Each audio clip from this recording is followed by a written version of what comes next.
성경 공부 시간입니다. 주 예수의 비유 말씀, 오늘 10번째예요. 누가복음서 14장 9절부터 14절까지의 말씀을 통해서 오늘의 부제는 바리새인과 세리입니다. 성경을 같이 읽지요. 또 자기를 의롭다고 믿고 다른 사람을 멸시하는 자들에게 이 비유로 말씀하시되, 두 사람이 기도하러 성전에 올라가니 하나는 바리새인이요 하나는 세리라. 바리새인은 서서 따로 기도하여 이르되, 하나님이여, 나는 다른 사람들 곧 토색, 불의, 간음을 하는 자들과 같지 아니하고 이 세리와도 같지 아니함을 감사하나이다. 나는 일에 2번씩 금식하고 또 소득의 11조를 드리나이다 하고, 세리는 멀리 서서 감히 눈을 들어 하늘을 쳐다보지도 못하고 다만 가슴을 치며 이르되, 하나님이여 불쌍히 여기소서, 나는 죄인으로소이다 하였느니라. 내가 너희에게 이르노니 이에 저 바리새인이 아니고 이 사람이 의롭다 하심을 받고 그의 집으로 내려가느니라.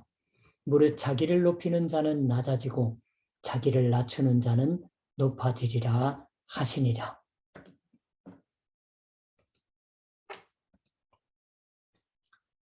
무릇 자기를 높이는 자는 낮아지고 자기를 낮추는 자는 높아지리라. 이러한 말로 이 비유 말씀은 끝나고 있어요. 이건 지난 회에 배운 상석과 말석, 즉 높은 자리와 끝자리의 비유 말씀의 마지막에 말씀된 말하고 그냥 그대로 똑같습니다. 그리고 여기에도 두 종류의 사람들의 모습이 그려지고 있지요. 바리새인과 세리입니다. 이 두 종류의 사람들의 모습을 주 예수께서는 대단히 똑똑히 명료하게 구별해서 여기서 말씀하고 있으세요. 이 두 사람은 어떤 점에서 다른 걸까요? 그것은 기도에 있어서 다릅니다. 두 사람 다 성전에 가서 하나님께 기도를 드리고 있습니다. 기도하는 자세도 다르고 기도할 때의 말도 달랐습니다. 여기서의 하나의 요점은 의롭다고 믿고 의롭다고 확신하고 있는 자들, 또 의롭다 하심을 받고, 의롭다는 인정을 받고서 있는 자라는 표현입니다. 그게 저 바리새인이 아니고 이 사람이 의롭다 하심을 받고 그의 집으로 내려가느니라 하시는 주 예수께서 말씀하신 판단에서 보면, 자기 자신이 의롭다고 확신하고 있던 사람이 의롭다는 인정을 받지 못하고, 그러한 점에서 자기 자신은 죄인인 것, 즉 자기 자신이 의롭지 않다고 믿어버리고 있던 사람이 의롭다는 인정을 받은 거예요. 여기에 이 비유 말씀에 요점이 있습니다. 두 사람 다 제법 다른 모습을 내보이고 있지만 어느 사람이나 모두 자신의 의로움을 그 생활 속에서 언제나 묻고 있다고 하는 점에서는 공통이에요. 그리고 한 사람은 자신의 의로움에 확신을 갖고 또 한 사람은 자기는 의로움을 생활 속에서 실현하고 있지 못하다고 인정하고 있는 겁니다. 그리고 하나님이 그 의로움을 인정하셨던 것이 어느 쪽이었냐가 물어집니다. 의인, 의로움, 여기서 말하는 의란 대체 무엇일까요? 일반적으로도 의라는 말을 사용하죠. 의인이라고 하면은 그 경우에는 정의의 사람이라는 의미가 됩니다. 일반적인 도덕적인 기준에 의해서 정의라고 판단될 만한 것을 실행하는 사람이라는 의미가 되겠지요. 그러나 여기서는 그 같은 이해로는 불충분합니다. 여기서 말씀되는 의는 정의의 의라는 것과는 조금 다르다고 생각하는 편이 좋을 것이에요. 물론 성경이 의를 말씀할 때 그것은 단지 우리가 도덕적인 의미에서 정의감이 있다든가 정의를 행한다고 하는 것을 의미할 뿐만 아니라 무엇보다도 하나님과의 관련이 바른 것을 의미해요. 그러므로 의롭다 하심을 받다 또는 의롭다는 인정을 받다고 하는 말투가 여기서도 되어지고 있지만 하나님에 의해 의로움을 하나님이 인정해 주셨다고 하는 것이지만 그건 세리적인 하나님과의 관련을 바르게 살고 있던 것을 인정해 주셨다고 하는 것이고 또한 그런즉 하나님이 이 사람과 바른 관련에 서 주시고 있다고 하는 것이기도 합니다. 하나님이 우리를 바르게 취급해 주신다. 하나님이 우리를 바르게 대접해 주신다. 그것이 하나님의 의예요. 바리새인들이 그렇게 생각하고 있던 우리가 하나님을 하나님으로서 바르게 경배하게 되는 것, 그것이 인간의 의입니다. 여기서는 인간 쪽에서 말해도 하나님 쪽에서 말해도 바른 관련이 기술되고 있는 겁니다.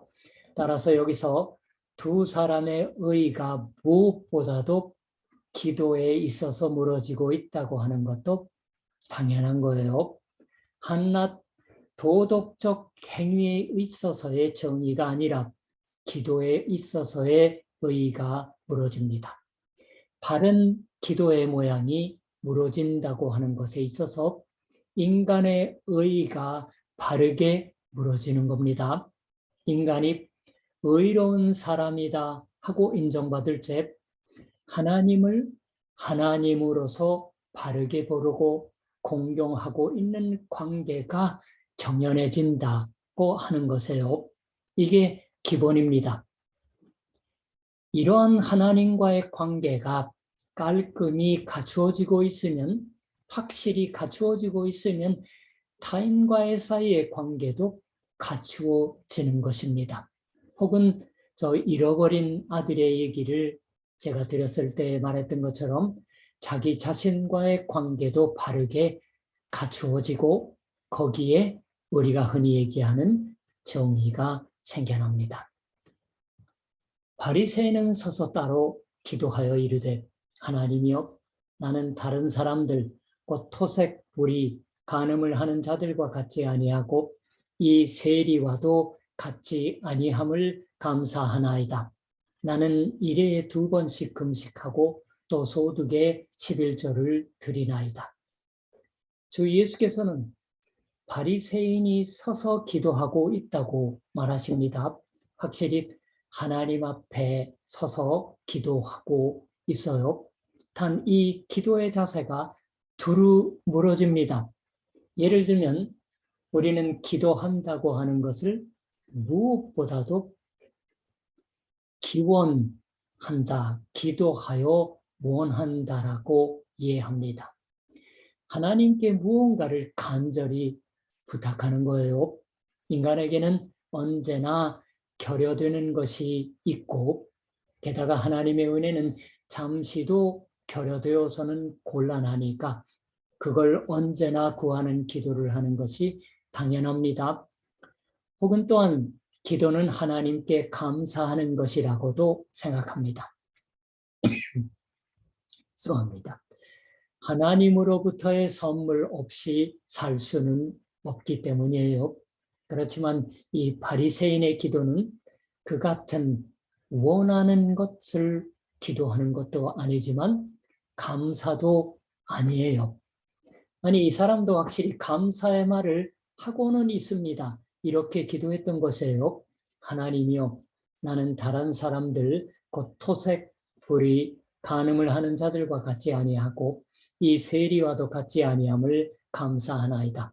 나는 일회에 2번씩 금식하고 또 소득의 11조를 드리나이다. 그러나 이것이 사실 감사일까요? 자기 자신은 한 주에 2번은 금식하고 있고 전수입, 문자대로는 그냥 소득이라는 말보다는 얻은 수입 전부를 말하는 거예요. 얻은 수입 전부의 10분의 1을 바치고 있다. 과연 이것은 당시의 사람들 사이에 있어서도 꽤나 훌륭한 신앙인의 삶의 방식입니다. 우리가 하나님을 믿고 그리스도인이 되면 교회원이 되어 헌금을 하게 됩니다. 일요일마다 교회에 헌금을 합니다. 갖가지 기회에 헌금을 하지요. 스스로 그렇게 해서 매월 정해진 헌금을 할 때에는 월정 헌금을 한다고 합니다. 거기서 자신의 수입의 10분의 1을 또박이 헌금으로 하고 있는 사람은 얼마나 있으실까요? 11조 헌금이라는 것을 열심히 남에게도 권하고 스스로도 실천하고 있는 신도들도 있습니다. 교회 정함으로 하고 있을 적도 있어요. 그런 것을 생각해도 이 바리새인이 전 수입의 10분의 1을 바치고 있다고 하는 것은 대단한 것이에요. 이것은 거짓이 아니라고 생각합니다. 거짓을 말하는 것 같은 짓은 하지 않을 거예요. 정직히 말해서 하나님 앞에 있는 거예요. 그만큼의 헌금도 할 수 없고 할 수 있고 어김없이 정해진 기도와 금식의 생활도 하고 있습니다. 그런 자신의 생활을 하나님 앞에 말하고 있습니다. 그것뿐이에요. 감사하고 있다고 하면은 그것이 다만 하나님의 은혜 때문에 가능한 믿음의 걸음이라고 하는 것을 진지하게 받아내고 있는 것을 의미할 터입니다. 그러나 여기서는 진실한 의미에서 감사하고 있을까요? 만일 감사하고 있는 것이라면 타인과 자기를 비교해서 자신 있는 태도를 취하는 일은 없겠지요.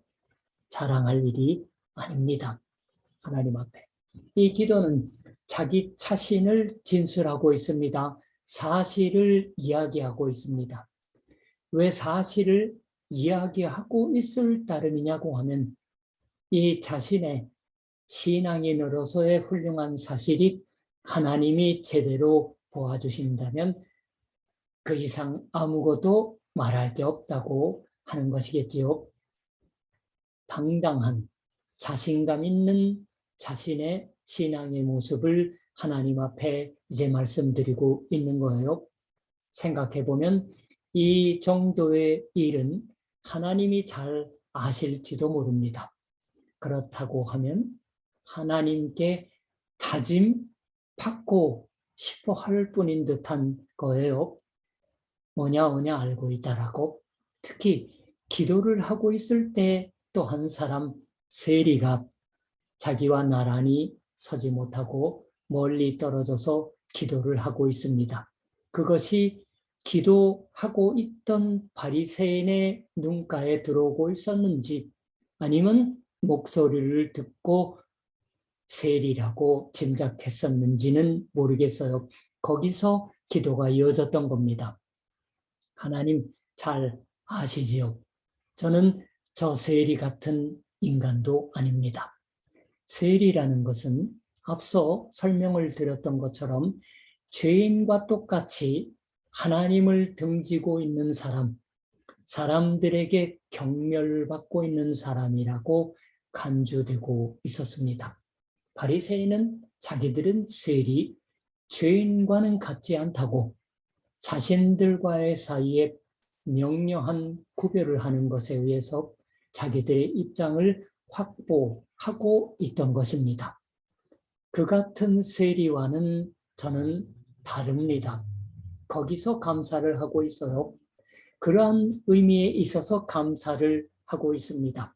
이 감사가 과연 감사하고 있다고 하는 식으로 말할 수도 있을지도 모르겠지만 이것은 하나님께로부터 주어진 것, 다만 하나님으로부터의 은혜로서만 받아들여지는 걸음이라고 해서 감사를 하고 있는 건 아닙니다. 이 감사의 말에 의해서 이야기되고 있는 건 오히려 자랑이에요. 긍지입니다.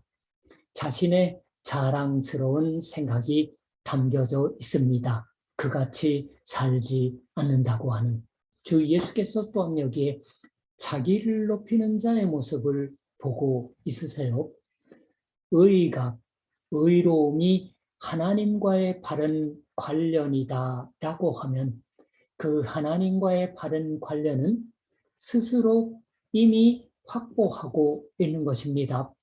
하나님 도와주옵소서라고 부탁드릴 필요가 없어요.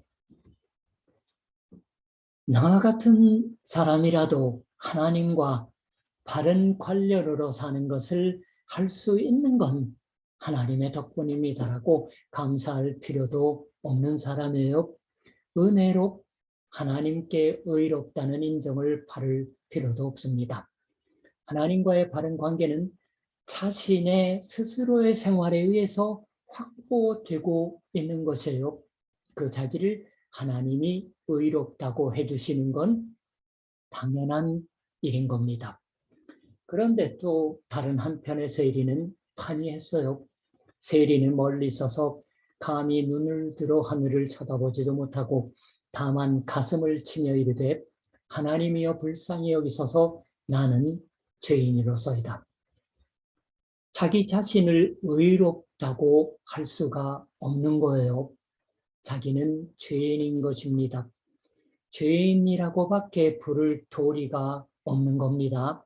좀 전에 의롭다 하는 말의 설명에서 여기서 말하는 죄란 어떠한 것이냐 하면은 즉시 아시겠지요? 죄란 자기 쪽에서부터 하나님과의 바른 관련을 만들 수가 없다고 하는 것이에요. 그걸 세리도 인정하지 않을 수 없습니다. 많은 사람들도 세리도 하나님과 바른 관련으로 살고 싶어 했음에 틀림이 없습니다. 그러니까 이렇게 해서 성전에 와서 기도를 드리고 있는 거예요. 그러나 하나님 앞에 바로 서려고 해도 설 수 없습니다. 자신이 하나님과 바른 관련으로 살 수 없어요. 어떻게 해야 좋을지 알 수 없습니다. 이 사람은 자신감을 가지고 가슴을 펴고서 하나님 앞에 서서 당당하게 자신이 이처럼 살고 있는 것에 감사한다고 하는 것 따위는 말할 수 없습니다. 그 같은 것과는 도무지 먼 생활이어서 그저 가슴을 치고 자신의 슬픔을 표현하면서 불쌍히 여기소서 나는 죄인으로소이다 하고 간절히 원하는 수밖에 없는 거예요. 하나님의 불쌍히 여기심을 청할 수밖에 없었습니다. 불쌍히 여기셔서 용서해 주옵소서라고. 게다가 이 경우에 하나님께 용서해 받는 건 당연하다고는 도저히 입이 떨어지지 않습니다. 회개해서 불쌍히 여기심을 이제 청한다고 하는 점에서 자기는 훌륭한 신앙을 가지고 있다고 하라는 등은 말할 수 없습니다. 자기 쪽에서는 하나님과의 관계를 바르게 할 도리가 없습니다. 그러니까 하나님이 그 완전한 자유로운 은혜로 자기와의 관련에 있어서 벌어져 있는 것을 고쳐주시고 찢어진 곳을 묶어 놓아주시는 것에 매달릴 수밖에 없는 거예요. 하나님이 자기를 바르게 취급해 주신다, 의롭다 해 주신다 하는 것은 본인은 결정할 수가 없습니다. 하나님이 은혜로 받아들여서 넣어주시는 것을 이쪽은 다만 부탁드리는 수밖에 없어요. 그리고 주 예수께서는 이 두 사람 중에서 하나님께 의롭다는 인정을 받고서 자기 집으로 돌아간 건 이 세리로 자기 자신은 그저 죄인임을 잘 알고 있던 사람 쪽이었다고 말하셨습니다. 세리가 그런 것을 알았을 때에는 그게 당연한 것이었다 따위로는 생각할 수 없었겠지요. 단지 은혜의 기적이 일어났다고밖에 말할 수 없었겠죠. 정말로 감사하는 외에 할 말은 없었을 것입니다. 그런데 저는 여기서 한 가지 여러분께 생각해 주셨으면 하는 것이 있습니다. 그게 어떠한 것이냐고 하면 이제까지 저는 비유 말씀을 배우면서 인간에게 두 종류가 있다고 하는 설명을 드려왔어요. 실제로 비유 말씀 속에서 주 예수께서도 오늘의 말씀 속에서도 바리새인과 세리라는 두 종류의 인간을 묘사하고 있으십니다. 그러나 대체 주 예수께서는 이러한 비유 말씀을 하시는 것에 의해서 결국은 뭘 기대하고 있으셨던 것일까요? 이 세리와 마찬가지로 좀처럼 자신감을 가지고 생활할 수가 없는 어떤 의미에서는 좋지 않은 행실의 인간과 그리고 자신감을 가진 바른 생활을 할 수가 있는 바른 바리새 사람들과 아주 비슷한 인간, 이런 두 종류의 인간이 세상에는 있는 것이니까 그 중에서도 주 예수께서 평가하시는 건 전자이다라는 것일까요? 금방 생활이 무너져버리는 약한 죄인이 되어버리는 세리적인 인간 쪽만을 주 예수께서는 의롭다고 해주신다.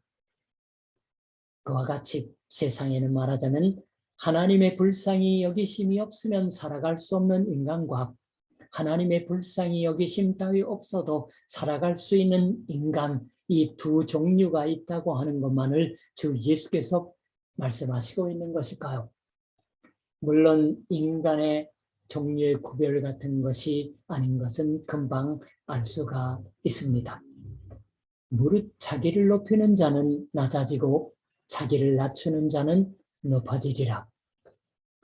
마지막에 주 예수께서 이렇게 말하셨을 때 여기서도 주께서는 우리를 초대하고 있으십니다. 모든 사람들에게 자기를 낮게 하라고, 낮추라고 권하고 있으세요. 하나님에 의해서 의롭다는 인정을 받고 높아지도록 하라고 격려해 주십니다. 그 같은 사람은 반드시 의롭다는 인정을 받는다라고 약속하십니다. 이 말씀에 계속해서 주 예수께서는 이러한 말을 하셨어요. 어린 아이들이 내게 오는 것을 용납하고 금하지 말라. 하나님의 나라가 이런 자의 것이니라. 내가 진실로 너희에게 이르노니 누구든지 하나님의 나라를 어린아이와 같이 받아들이는 자는 결단, 받아들이지 않는 자는 결단코 거기 들어가지 못하리라. 어린아이는 자신의 의를 자랑해서 금지로 삼아서 자기를 높여서 하나님 앞에 기도하는 법은 없는 겁니다. 소박하게 주 예수께로 가 안길 뿐이에요. 그와 같은 어린아이처럼 솔직하게 신뢰를 담아서 자기는 하나님 앞에 자랑할 만한 것을 갖고 있지 않다고 하는 것을 확실히 인정하는 겁니다. 그건 바꿔 말한다면 나는 아무리 훌륭한 생활을 하고 있는 듯해도 죄인이다 라는 점을 인정한다고 하는 거예요. 독일의 목사이고 작가이기도 한 알브레히트 게스, 요한복음서 강의를 예배 말씀으로 들을 때 몇 번인가 인용했습니다. 불안의 밤이라는 소설을 썼어요. 설교집도 있습니다. 일본어로도 번역되어 있어요. 한국말로 번역되어 있는지는 모르겠습니다. 그 소설 불안의 밤이 어떤 목사의 얘기예요. 그 목사가 전쟁 중에 종군 목사가 되어 러시아 전선을 향하여 갑니다.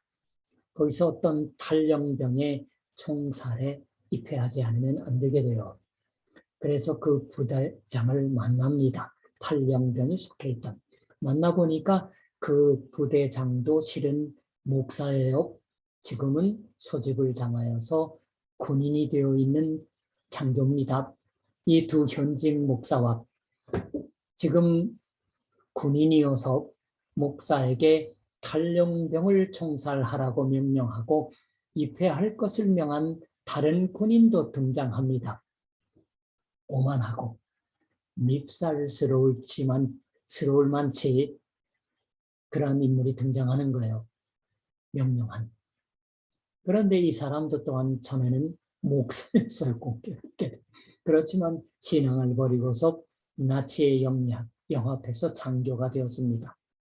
하여간 이 두 사람의 목사, 어쩔 수 없이 이 같은 총살에 입회시켜진 사람들은 하룻밤 서로 이야기합니다.